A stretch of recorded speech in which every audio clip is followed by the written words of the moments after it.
Hello, my lovely people. Simple here, hosting in place of Smart. And today's headline is Peak Football Drama. Jose Mourinho responds to Real Madrid return claims ahead of a Champions League clash. Because whenever Mourinho and Real Madrid appear in the same sentence, the football world immediately sits up like, wait, are we about to get season 12 of the special one? Now, let's get the core of what Mourinho actually did here. He didn't launch into a transfer soap opera. He played it down, but he also didn't insult the idea. That's Mourinho's media mastery. Control the room, give them quotes, but don't give them power. He acknowledged his history with Madrid, described them in strong terms, even calling them a wounded king kind of vibe, and made it clear that the immediate focus is the Champions League tie in front of him, not fantasy job talk. But he also said something important in this whole return conversation. When asked about whether you can say no to Madrid, he basically said, yes, you can. That's a big statement because it removes the everyone must accept Madrid mythology. It's Mourinho making a point. He's not desperate. He's not auditioning. He's competing. Now, why is this headline happening right now? Because big clubs create headlines during Champions League weeks. The moment pressure rises, future manager rumors pop up like mushrooms after rain. If Madrid lose a match, people talk about the coach. If Madrid win, people still talk about the coach, just with nicer words. And Mourinho is the perfect name for journalists because he's a Champions League winner, a Madrid ex, a master of knockout football, and a headline magnet. But let's talk about the football reality.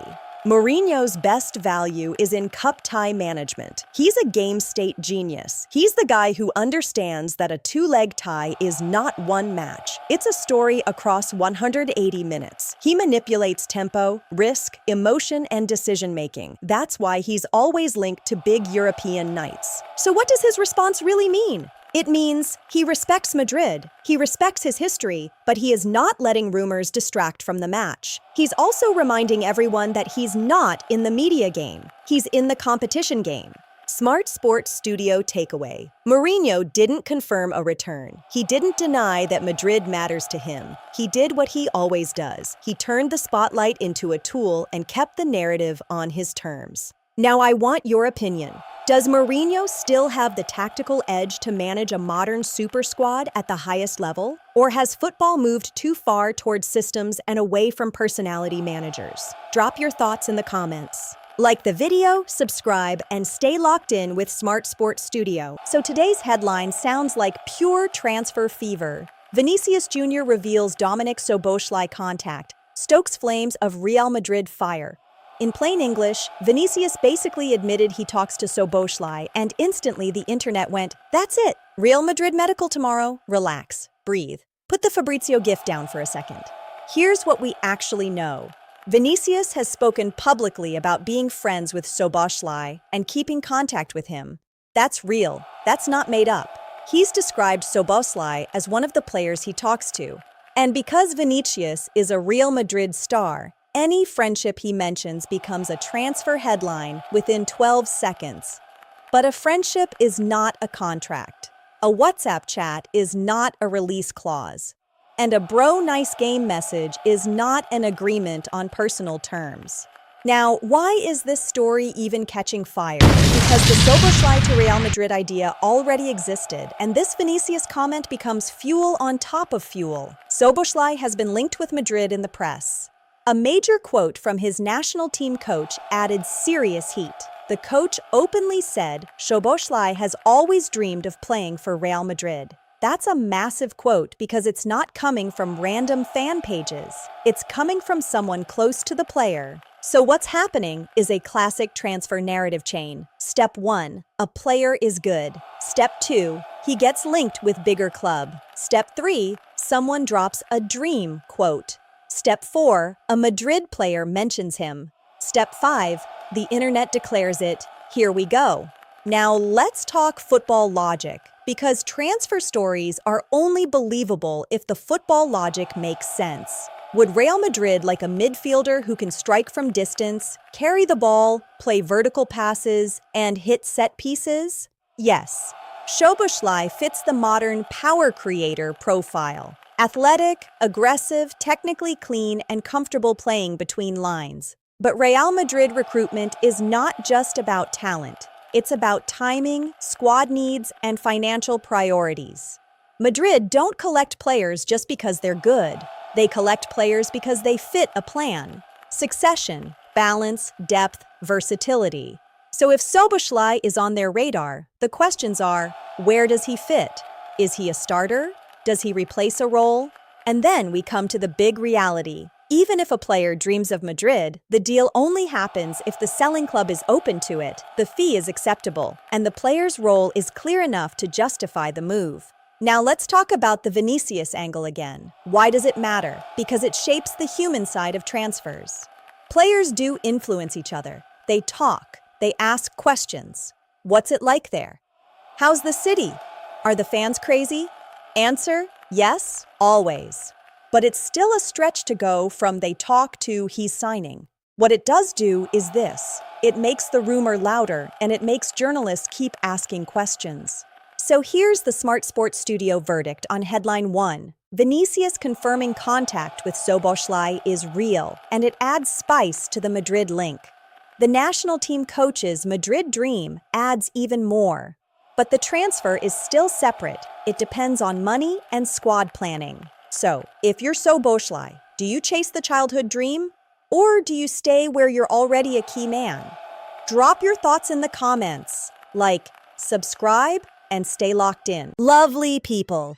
Today, we're revisiting one of the most explosive modern Manchester United stories, the real cause of Cristiano Ronaldo and Erik ten Hag's feud. Now, let's be accurate. This wasn't a mystery vibe. This was a clash of football philosophies, standards, and authority. And it happened in public, which made it 10 times louder. Ten Hag demanded Ronaldo press in a way that fit the team's structure. Ten Hag's idea was simple: no passenger in the press. The team presses as a unit, and the striker is part of the trigger. Ronaldo did not want to play that role. His counterpoint is also simple. Use me where I'm strongest in finishing and movement, not in running marathons chasing center backs. It was war. That disagreement became bigger when you add playing time. Ronaldo was benched more than he expected. For a player like him, being benched isn't just tactical. It's personal, it's legacy, it's identity. Second, discipline culture. Ten Hag is a hard-line manager. Once he sets a standard, he doesn't bend. Training ground battles were real, repeated confrontations, and a manager unwilling to compromise. Then came the public breaking point, the explosive interviews and the no respect comments. Once it goes public, it's over. The manager can't lose authority, and the player can't accept humiliation. So what's the real cause? It's the collision of Ten Hag's pressing system, Ronaldo's expectations as a global star, and a club in transition. In short, Ten Hag wanted a collective machine. Ronaldo wanted a tailored role. Modern elite football is increasingly system-driven. Even superstars are expected to serve structure. The number of managers willing to change the whole identity for one player is shrinking. Even aura must serve the press. Ten Hag was building for a future where intensity and control mattered more than aura. He won the power struggle, but United still paid a cost in turbulence and headlines. It dominated the season narrative. Now, I want to hear from you. Should Ten Hag have adapted more to Ronaldo's strengths? Or was it correct to enforce the same standard on everyone, even the biggest name in football? Drop your thoughts below. Like, subscribe, and stay locked in with Smart Sports Studio. And today's headline is a massive statement from North London.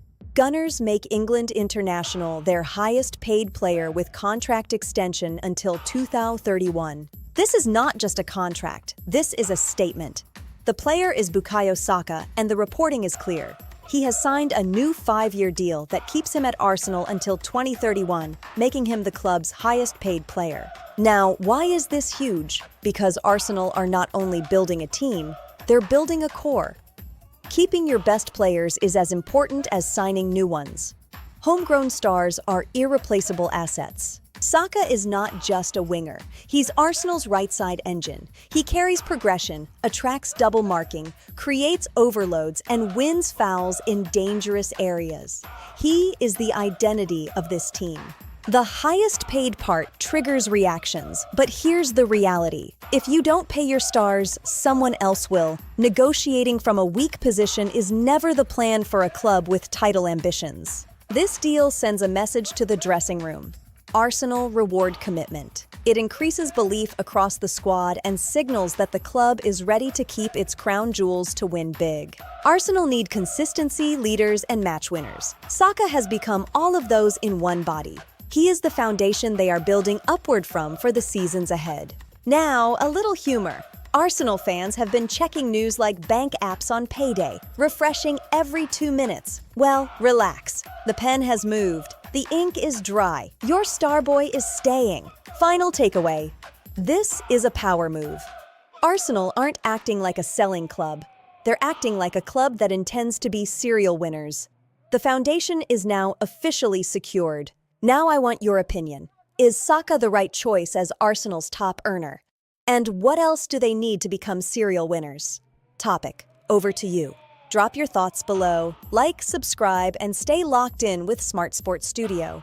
I'm Simple. See you next time. Stay smart, football family. Goodbye.